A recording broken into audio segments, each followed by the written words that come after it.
Well, this month is Suicide Prevention Month. Tomorrow is also World Suicide Prevention Day.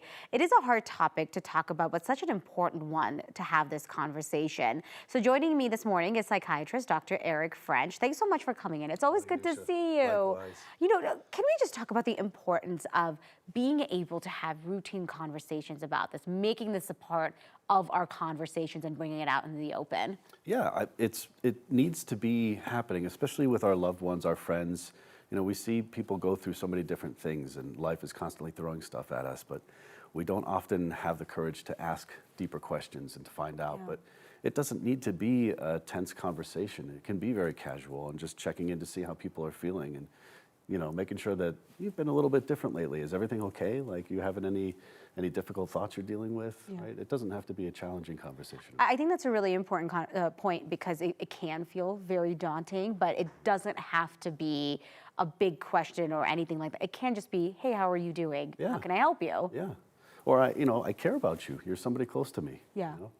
So I wanted to talk about 988. You know, it's still a relatively new line that I think people are still learning about it. Can you help just walk people through why it was set up and how it's been set up? Yeah, essentially, we want to make sure that we have as many resources for suicide prevention as humanly possible. And so when you open up lines of contact, something very simple that people can remember, it's easier for them to pick up the phone and make a phone call and just to talk with anybody about what's going on. Yeah, okay, I'm so glad that we have that up on the screen because, I mean, it's essentially putting it on par with 911, which we all remember, right? Exactly. But having to go and look up a more complicated number or a text number can kind of be taking you out of your path, especially in a moment of crisis. So, Exactly. and 988 is up and running right now. Yes, Yeah. yes it is. Yeah, can you talk about some of the signs where maybe friends or families should start asking some questions? Yeah, definitely. When we see people starting to withdraw a little bit, or any kind of stark deviation from someone's behavioral baseline, it's good to get curious.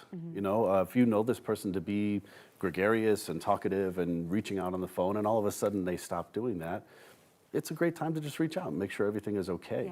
Yeah. You know, but I think the key is just it's okay to let people know that you're thinking about them and that you care and you notice something's different. And sometimes that just starts with that first conversation. Yeah. Well, thank you so much for coming in on such an important topic, and hopefully that helps people navigate, you know, some of the conversations happening in their families. We appreciate it. Thank you.